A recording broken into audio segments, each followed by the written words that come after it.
In print, all of the, this new ways of gathering information has been sort of a jolt to newspapers and to magazines.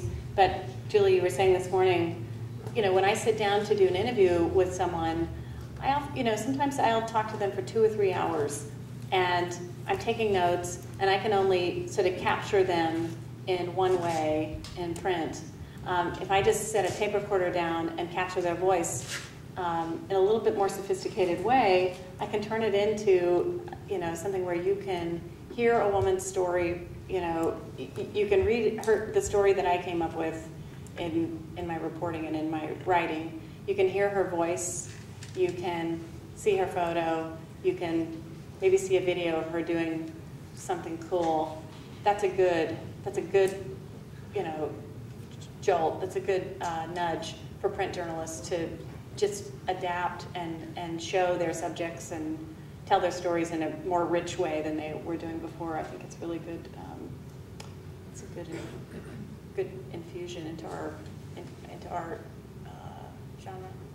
Well, I'm glad to hear this conversation is staying on a high note. I was afraid by this point we'd get a little gloomy about the fate of the media. Julie mentioned that how media is becoming ever more democratic as it shifts online. And that's been my realization of late, is the extraordinary opportunity that I think we're just now getting our heads around for all of us to participate in our media, which is to say that the tools are out there now for anyone who wants to send information out via the web. It's incredibly cheap, incredibly easy. And at the Mountain Express, for example, we're looking for every reasonable means of feeding community news into our publication online and in print, of course. And what we're finding is that people are very good at providing relevant information to each other, that they don't really need us as journalists as much as they used to, and maybe that's okay. But I was hoping that, Andrew, you could talk just a little bit about the concept of citizen journalism and where you think it's going. So Current TV was founded sort of on this idea of user-generated content and citizen journalism, and so I have been responsible for the last couple of years in figuring out what we are supposed to do with citizen journalism. And I don't know if you guys remember 2005. It was crazy back then, decades ago. But way back in 2005, the idea was that citizen journalists were going to replace reporters, and everyone in the boardrooms got really excited because there was this new business model that they could get rid of all these expensive reporters that cost all this money and had all these demands, and they could replace them with these people that they could pay very small amounts of money, or sometimes even nothing, that would just do the work of reporters.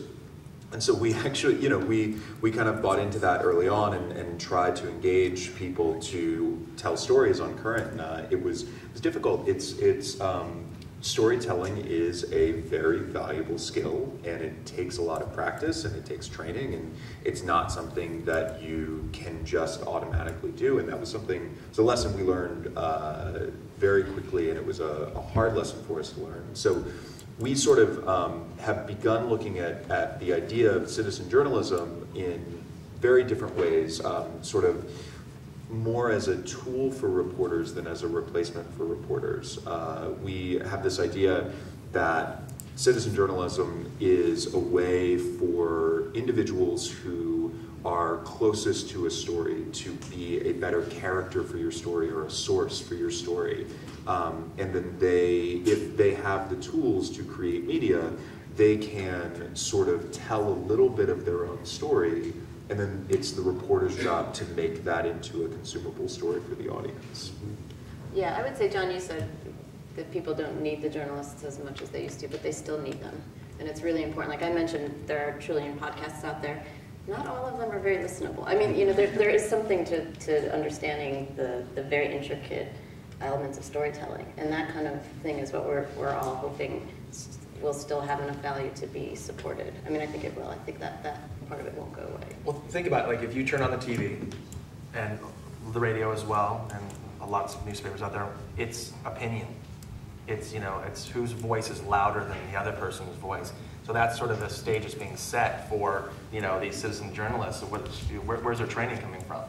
Do they understand that they, you know, it's about characters and people who are interesting, but it's also about balance and point and counterpoint, and some things.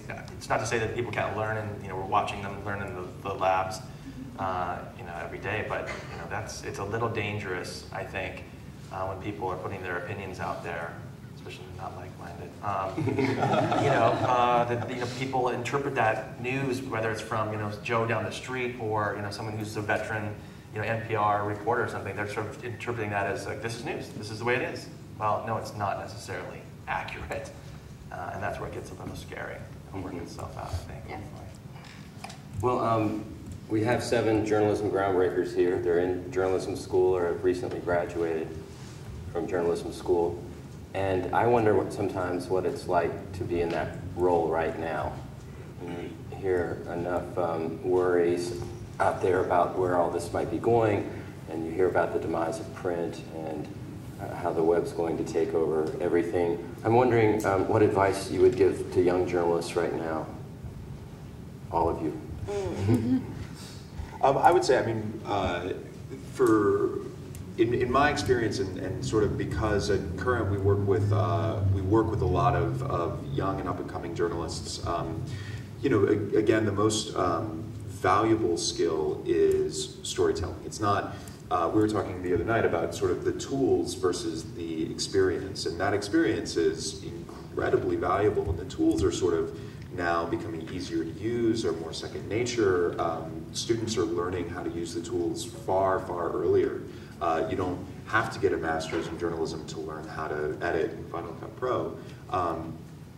And so I would say, you know, the first thing is sort of learning to tell stories and recognizing the stories that you like to read or watch, and thinking about how to tell those stories yourself. But then also, because there are so many opportunities for self-publication, especially online, to just get out there and start doing it. Not even think about, you know, I must be employed or, you know, in an unpaid internship, which is so prevalent as well. I must, you know, like, I don't have to do it through this distribution channel. I can just do it myself. I can practice, I can iterate, I can learn these lessons out on my own. Well, one of the first things when we met at Right Minds, which is incredible meditation work. Yeah, we should mention, there's a new institute on Lexington Avenue called the Right Mind Institute for Corporate Contemplation. And it's a work and retreat and meditation space that's been donated to us for this week for our journalism lab. It's where we're filing all our reports. And it's a splendid facility. You should all check it out sometime. It's incredible. But one of the, you mentioned this, or you asked one of the groundbreakers, we hear so much bad stuff about, you know, working in media. Can you tell us some good stuff? And, you know, like, we're sort of, I think we also step back. Can we get back to you tomorrow? But I would say that, you know, you guys, young journalists are definitely able to shoot and do these other, you know, the nuts and bolts. And the opportunities are still there. And I got back up at midnight last night, way past my bedtime, because I'm not one of the young people on the stage here. And I got an email from someone I work with, and hey Jeff, how you doing? Can you go to Cairo tomorrow to get on a super tanker in the Suez Canal? We're going to go live on Monday, and then you need to come back on Monday. Literally, that was the message. What do you think? I'm like, no. I mean, you know, I've got 5, a great 6 groundbreaker here. That exactly. I mean, that's, you know, like I've done those trips, and I've done that turnaround, and it's brutal. And those are the opportunities that are out there. That, you know, that's why you turn into a journalist. I think that, you know, you read about the pirates, you read about the super tankers, and all of a sudden, you know, you're on one telling the story from the Suez Canal. So it's, you know, it's incredibly exciting. You just better be ready to work your asses off, not make $1 million a year, and you know, become a storyteller. Yeah, you get into journalism for the fun of it and to sort of dive in and spend some time with other people and really soak up their story and figure out. Asses off, not make $1 million a year, and you know, become a storyteller. Yeah, you get into journalism for the fun of it and to sort of dive in and spend some time with other people and really soak up their story and figure out how to tell it the best.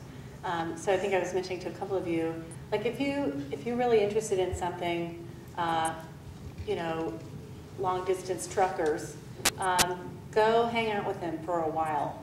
You know, Don't get really. murdered. Listen, take some safety precautions, but